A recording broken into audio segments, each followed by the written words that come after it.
साथियों अभी जितने भी परीक्षाएं हो रहे हैं सभी परीक्षाओं में 2 से 3 क्वेश्चन आपको संविधान संशोधन से पूछे ही जा रहे हैं, ये फिक्स है। आज के इस वीडियो में संविधान संशोधन को खत्म कर देंगे। संविधान संशोधन के वो महत्वपूर्ण क्वेश्चंस आपको आज इस क्लास में करवाएंगे जो परीक्षाओं में पूछे जाते हैं। तो साथियों स्वागत है आप सभी साथियों का स्मार्ट स्टडी 2.0 यूट्यूब चैनल पर। मेरा नाम है सुभाष राज, स्वागत है आप सभी साथियों का। चलिए तो बिना देरी किए हम लोग क्लास को शुरू करेंगे। महत्वपूर्ण संविधान के संशोधन को आज इस क्लास में देखेंगे। ये क्वेश्चंस बहुत ही इंपॉर्टेंट है, तो साथियों कंप्लीट जरूर देखिएगा बिना स्किप किए हुए। सभी साथी वीडियो को एक लाइक जरूर कर दीजिए और क्लास पसंद आए तो अपने सभी दोस्तों के साथ जरूर शेयर करिएगा। आप में से कोई भी साथी नए हैं तो चैनल को सब्सक्राइब करके बेल आइकन को जरूर ऑन कर लीजिएगा। तो साथियों देखिए आज के क्लास का पहला क्वेश्चन है कि जीएसटी को कितनेवें संविधान संशोधन अधिनियम द्वारा पारित किया गया था। जीएसटी यानी वस्तु एवं सेवा कर यानी गुड्स एंड सर्विसेज टैक्स जो है, जीएसटी को कितनेवें संविधान संशोधन अधिनियम के द्वारा पारित किया गया था। तो देखिए इसका राइट आंसर हो जाएगा 101। बहुत ही इंपॉर्टेंट क्वेश्चन है, देखिएगा साथियों जीएसटी को 101वें संविधान संशोधन अधिनियम के द्वारा पारित किया गया था। राइट आंसर है ऑप्शन नंबर बी। आइए कुछ बातें जान लेते हैं। देखिए जीएसटी का मतलब होता है वस्तु एवं सेवा कर, जो कि एक इनडायरेक्ट टैक्स है यानी अप्रत्यक्ष कर। आपसे पूछा जाता है कि जीएसटी किस प्रकार का कर है, याद रखिएगा अप्रत्यक्ष कर है। देखिए जीएसटी 101वां संशोधन अधिनियम के रूप में पारित किया गया था और कब, तो याद रखिएगा 1 जुलाई 2017 को यह अस्तित्व में आया था, यानी 1 जुलाई 2017 से पूरे भारत में लागू हुआ था। अगला क्वेश्चन है भारत में प्रशासनिक न्यायाधिकरणों की स्थापना के लिए कौन सा संवैधानिक संशोधन प्रदान किया गया है। बहुत ही इंपॉर्टेंट क्वेश्चन है साथियों। देखिए भारत में प्रशासनिक न्यायाधिकरणों की स्थापना के लिए 42वां संविधान संशोधन प्रदान किया गया है। याद रखिएगा option number B right answer होगा 42वां संविधान संशोधन। देखिए 42वें संविधान संशोधन ने भारतीय संविधान में एक नया भाग देखिए भाग यहाँ पर आपको याद रखना है कि भाग 14 का 1 है ना, भाग याद रखिएगा भाग 14 का जो 1 है और अनुच्छेद 323 के ए में इसको जोड़ा गया है। ठीक है, भाग याद रखिएगा, पूछे कौन से भाग में, तो भाग 14 के खंड ए में और अनुच्छेद 323 के ए में क्या जोड़ा गया है साथियों, तो याद रखिएगा प्रशासनिक न्यायाधिकरणों की स्थापना। ठीक है, चलिएगा आज का अगला क्वेश्चन है 24वां संशोधन किससे संबंधित है। तो देखिएगा 24वां संशोधन किससे संबंधित है, तो आपको याद रखना है मौलिक अधिकार से। ठीक है, मौलिक अधिकार याद रखिएगा। और साथियों देखिए ये 24वां संविधान संशोधन कब हुआ था, तो याद रखिएगा 1971 में। ठीक है, 5 नवंबर 1971 आपको यहाँ याद रखना है, जिसका संबंध है साथियों मौलिक अधिकार से। अनुच्छेद पूछे तो याद रखिएगा अनुच्छेद 12 से 35 में मौलिक अधिकार के बारे में या मूल अधिकार के बारे में, फंडामेंटल राइट्स जो है उसके बारे में बताया गया है। साथियों अब इस वीडियो के डिस्क्रिप्शन में मैंने बहुत ही इंपॉर्टेंट वीडियो का लिंक दिया है, आप लोग जाकर देख लीजिएगा। देखिए संविधान के महत्वपूर्ण अनुच्छेद का एक अलग से वीडियो आपको करवाए हैं, संविधान के टॉप 500 क्वेश्चंस का एक अलग वीडियो आपको करवाए हैं, उस वीडियो को देख लीजिएगा, आपका कोई भी क्वेश्चन एग्जाम में नहीं छूटेगा। बाकी और भी बहुत सारे इंपॉर्टेंट टॉपिक्स के वीडियोस आपको चैनल के अंदर मिल जाएगी, आप लोग देख लीजिएगा। और डिस्क्रिप्शन में भी मैंने कुछ वीडियो का लिंक्स दे दिया है। चलिए तो आज का अगला क्वेश्चन देखते हैं। अगला क्वेश्चन है साथियों देखिएगा बोडो, डोगरी, संथाली और मैथिली संविधान में किस संशोधन में मान्यता प्राप्त भाषाओं की सूची में शामिल है। तो देखिए बोडो, डोगरी, संथाली और मैथिली जो हैं ये कौन से संविधान संशोधन के द्वारा संविधान में जोड़ा गया था, तो याद रखिएगा साथियों 92। देखिए 92वां संविधान संशोधन अधिनियम 2003 के तहत जो है ये बोडो, डोगरी, संथाली और मैथिली भाषा को भारतीय संविधान में जोड़ा गया था। याद रखिएगा भाषाओं को कौन से अनुसूची में रखा गया है संविधान में, तो 8वीं अनुसूची में। और कुल कितनी भाषाएँ शामिल हैं, तो 22 भाषाएँ। ठीक है, अगला क्वेश्चन है निम्नलिखित में से किस संशोधन ने मतदान आयु को 21 वर्ष से घटाकर 18 वर्ष कर दिया। यानी वह कौन सा संविधान का संशोधन अधिनियम था जिसमें वोट देने का जो अधिकार है उसको 21 वर्ष से घटाकर 18 वर्ष कर दिया था। तो देखिए राइट आंसर हो जाएगा 61वां संविधान संशोधन अधिनियम। और साथियों अगर आपसे पूछे कि 61वां संविधान संशोधन अधिनियम कब पारित हुआ था, तो याद रखिएगा 1989 में। ठीक है, अगला क्वेश्चन है भारत के संविधान में 52वां संशोधन सबसे अधिक किससे संबंधित है। तो देखिए भारत के संविधान में 52वां संशोधन ये कब हुआ था, तो याद रखिएगा 1985 में। ठीक है, फरवरी 1985 में। और ये सबसे अधिक किससे संबंधित है? तो याद रखिए राजनीतिक दल बदल के खिलाफ प्रावधान से, यानी दल बदल कानून से। और साथियों दल बदल कानून की अगर बात करें तो ये कौन सी अनुसूची में है? तो याद रखिएगा 10वीं अनुसूची में। ठीक है, अगला क्वेश्चन है संविधान के किस भाग एवं अनुच्छेद में संविधान संशोधन प्रक्रिया का उल्लेख करता है या उल्लेख किया गया है? तो देखिए संविधान के किस भाग में? तो याद रखिएगा भाग 20 में। भाग 20 और अनुच्छेद या अनुक्रमांक नहीं, अनुच्छेद ही आप याद रखिए।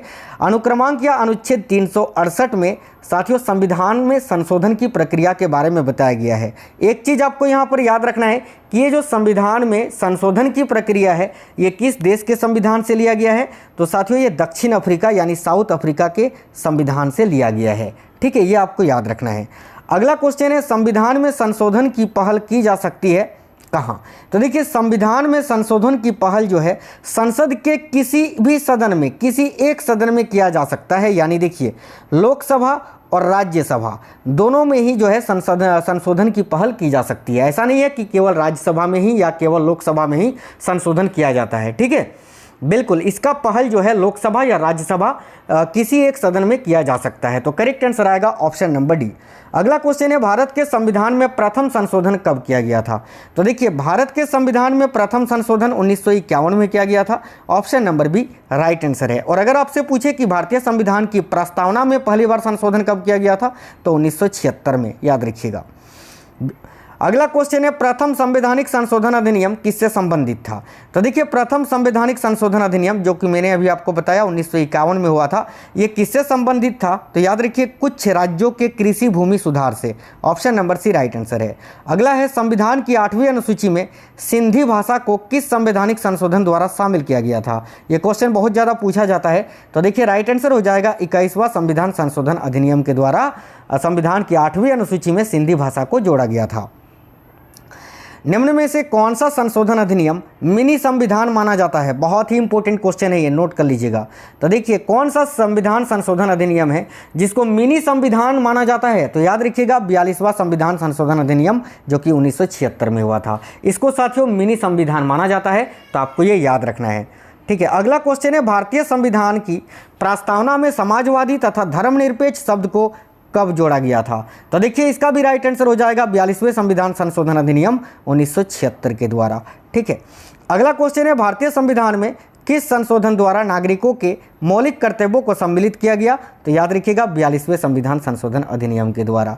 ठीक है, अगला क्वेश्चन है संविधान की प्रस्तावना को निम्नलिखित में से किस संवैधानिक संशोधन के अंतर्गत संशोधित किया गया था? अभी मैंने बताया कि 1976 में पहली बार जो है साथियों भारत के संविधान की प्रस्तावना को संशोधन किया गया था। तो देखिए इसका राइट आंसर हो जाएगा 42वां संविधान संशोधन में, याद रखिएगा। इसीलिए साथियों 42वें संविधान संशोधन को क्या कहा जाता है? तो मिनी संविधान कहा जाता है, क्योंकि ये बहुत ही ज़्यादा इंपॉर्टेंट है।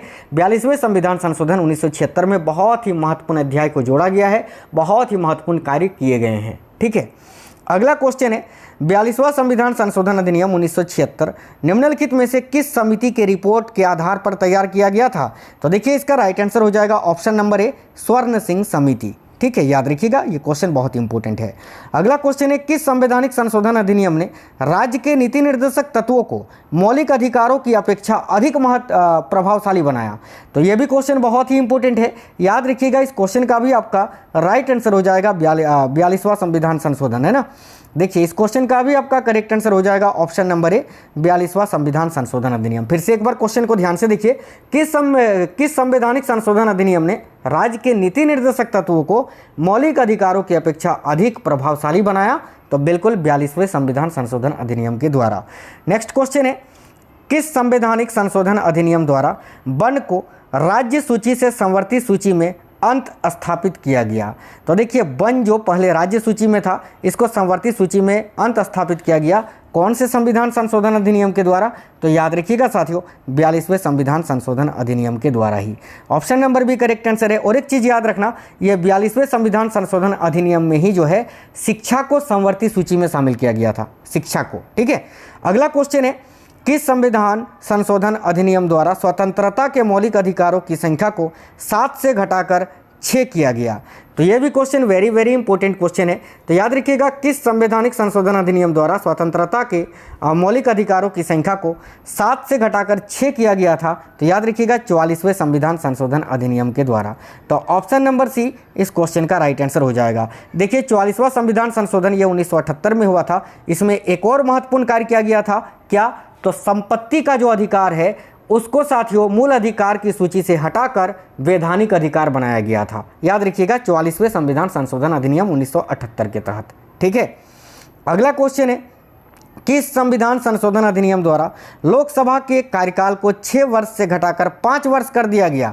तो पहले जो है लोकसभा का कार्यकाल 6 वर्ष हुआ करता था, और किस संविधान संशोधन अधिनियम के द्वारा इसको जो है 5 वर्ष किया गया है? तो देखिए इस क्वेश्चन का राइट आंसर हो जाएगा 44वें संविधान संशोधन अधिनियम के द्वारा ही, ऑप्शन नंबर सी। अगला क्वेश्चन है, 42वें संविधान संशोधन अधिनियम की अनेक आपत्तिजनक अंशों को रद्द करने के लिए कौन सा संवैधानिक संशोधन अधिनियम पारित किया गया था? तो देखिए राइट आंसर होगा 44वां संविधान संशोधन। यानी साथियों देखिए 42वां संविधान संशोधन जो हुआ था इसमें बहुत कुछ जोड़ा गया था, और उसमें जो आपत्तिजनक अंश थे उनको रद्द किया गया था 44वें संविधान संशोधन अधिनियम के तहत। ठीक है, याद रखिएगा। अगला क्वेश्चन है, किस संविधान संशोधन के माध्यम से राष्ट्रपति, उपराष्ट्रपति, लोकसभा अध्यक्ष तथा प्रधानमंत्री के निर्वाचन को सर्वोच्च न्यायालय तथा उच्च न्यायालय में चुनौती देने के अधिकार को समाप्त किया गया था? तो देखिए इसका राइट आंसर हो जाएगा 39वें संविधान संशोधन अधिनियम के माध्यम से। ठीक है, बहुत ही इंपॉर्टेंट क्वेश्चन है। देखिए किस संविधान संशोधन के माध्यम से राष्ट्रपति, उपराष्ट्रपति, लोकसभा अध्यक्ष तथा प्रधानमंत्री के निर्वाचन को सर्वोच्च न्यायालय तथा उच्च न्यायालय में चुनौती देने के अधिकार को समाप्त किया गया था? तो याद रखना साथियों 39वें संविधान संशोधन के तहत। ठीक है, ऑप्शन नंबर डी।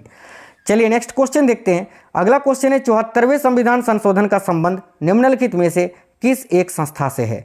तो याद रखिएगा साथियों, देखिएगा 44वें संविधान संशोधन अधिनियम का संबंध किस एक संस्था से है? तो याद रखिएगा नगर पालिकाओं से, option number B correct answer आएगा। अगला क्वेश्चन है, देखिए इभाट के संविधान का निम्नलिखित में से कौन सा एक संशोधन संघ शासित प्रदेश दिल्ली को राष्ट्रीय राजधानी क्षेत्र में संपरिवर्तित करता है? तो याद रखिएगा राइट आंसर आएगा 69वां संविधान संशोधन। साथियों ये जो 69वां संविधान संशोधन है इसके तहत जो है जो केंद्र शासित प्रदेश है साथियों दिल्ली, उसको भारत का राजधानी बनाया गया है। याद रखिएगा ये क्वेश्चन पूछा जाता है। अगला क्वेश्चन है, भारत के संविधान के 73वें संविधान संशोधन का संबंध किससे है? तो देखिए 73वें संशोधन का संबंध किससे है? तो याद रखिएगा पंचायती राज व्यवस्था से। साथियों 74वें संशोधन का संबंध आपका हो गया यहाँ नगर पालिका से, और 73वें का हो गया पंचायती राज व्यवस्था से। ठीक है, अगला क्वेश्चन है, वह कौन सा संशोधन है जिसके अनुसार महिलाओं के लिए नगर पालिकाओं एवं ग्राम पंचायतों में 1/3 सीटों के आरक्षण की व्यवस्था की गई है? तो देखिए इसका राइट आंसर हो जाएगा 73वां संविधान संशोधन के तहत ग्रामीण यानी ग्राम पंचायतों को, और 74वें संविधान संशोधन के तहत नगर पालिकाओं को। तो राइट आंसर आएगा ऑप्शन नंबर ए। अगला क्वेश्चन है, भारतीय संविधान के किस संशोधन अधिनियम द्वारा 6 से 14 वर्ष के सभी बच्चों के लिए शिक्षा के अधिकार को मूल अधिकार बनाया गया है? तो राइट आंसर है साथियों 86वां संविधान संशोधन अधिनियम के तहत, ऑप्शन नंबर बी। अगला क्वेश्चन है, भारतीय संविधान के संशोधन में से कौन सा संशोधन केंद्रीय मंत्रिमंडल के आकार को सीमित करता है? तो देखिएगा राइट आंसर है साथियों 91वां संविधान संशोधन अधिनियम, ऑप्शन नंबर बी। 42वें संविधान संशोधन द्वारा जोड़ा गया नया अनुच्छेद ये किससे संबंधित है? तो देखिए 42वें संविधान संशोधन के द्वारा एक नया अनुच्छेद जोड़ा गया था। अनुच्छेद 51 जो था ना उसमें ए को जोड़ दिया गया था, और इसका संबंध किससे है? तो मूल कर्तव्यों से। तो राइट आंसर आएगा ऑप्शन नंबर ए मूल कर्तव्यों से। अगला क्वेश्चन है, देखिए 14 अगस्त 2007 को संसद द्वारा भारतीय संविधान में संशोधन के उपरांत अब अनुसूचित जाति की सूची में जातियों की संख्या कितनी है? तो याद रखिएगा 1206। वेरी वेरी इंपॉर्टेंट क्वेश्चन है साथियों, जरूर आपको याद रखना है। साथियों मैं कुछ और संविधान संशोधनों की सूची यहाँ पर आपको बता देता हूँ। जैसे कि देखिए पहला जो संविधान संशोधन अधिनियम था इसमें साथियों 9वीं अनुसूची को जोड़ा गया था। ठीक है। देखिए पहला जो संविधान संशोधन था उसमें 9वीं अनुसूची को जोड़ा गया था। और देखिए 12वां जो संविधान संशोधन था उसमें केंद्र शासित प्रदेश के रूप में गोवा, दमन और दीव को समावेश किया गया था। 14वां जो संविधान संशोधन अधिनियम था इसमें हिमाचल प्रदेश, त्रिपुरा, मणिपुर और गोवा के लिए विधानसभाओं का निर्माण किया गया था। ठीक है साथियों, 26वां जो संविधान संशोधन अधिनियम था इसमें राजघराने के पूर्व शासकों को दिया गया राज भत्ता समाप्त कर दिया गया था। ठीक है, और 31वां जो संविधान संशोधन अधिनियम था देखिएगा, इसमें संसद का आकार 525 से बढ़ाकर 545 सीट किया गया था। और 42वां जो संविधान संशोधन था इसमें तो मैंने आपको बताया कि स्वर्ण सिंह समिति के अंतर्गत भारतीय संविधान में 10 मौलिक कर्तव्यों को जोड़ा गया था और एक जो मौलिक कर्तव्य है उसको 86वें संविधान संशोधन अधिनियम 2002 के तहत जोड़ा गया था। ठीक है, अगला है साथियों 44वां संविधान संशोधन। देखिए 44वें संविधान संशोधन के तहत जो है मौलिक अधिकारों की सूची से संपत्ति के अधिकार को नष्ट कर दिया गया था। 53वां जो संविधान संशोधन अधिनियम था इसमें मिजोरम राज्य के संबंध में विशेष प्रावधान किया गया था। और 61वां संविधान संशोधन अधिनियम मैंने आपको बताया कि मतदान की आयु सीमा 21 वर्ष से घटाकर 18 वर्ष कर दिया गया था। और 69वां संविधान संशोधन जो था साथियों, केंद्र शासित प्रदेश जो है दिल्ली को राष्ट्रीय राजधानी के क्षेत्र के रूप में नामित किया गया था। ठीक है, तो साथियों सारा सब कुछ मैंने बता दिया जो क्वेश्चंस आपके एग्जाम में पूछे जाते हैं। आपको आज का क्लास कैसा लगा है आप हमें वीडियो के नीचे कमेंट बॉक्स में कमेंट करके जरूर बताइए। वीडियो के डिस्क्रिप्शन में बहुत ही इंपॉर्टेंट क्लासेस का लिंक दिया है मैंने। और देखिए चैनल के अंदर जाओगे बहुत सारे डेली आपको बहुत अच्छे टॉपिक्स के वीडियोस आपको क्लासेस आपको प्रोवाइड करवा रहे हैं जो कि डायरेक्ट आपके क्वेश्चंस जो है डायरेक्ट आपके पेपर में फंसेंगे। तो साथियों मिलेंगे अगली वीडियो में, तब तक वीडियो को लाइक कर दीजिएगा, शेयर कर दीजिएगा और कमेंट करके बताना आपको आज का क्लास कैसा लगा है। नए साथी अगर कोई भी है चैनल को सब्सक्राइब करके बेल आइकन को ऑन कर लीजिएगा। तो साथियों मिलते हैं अगली वीडियो में, तब तक के लिए जय हिंद, वंदे मातरम।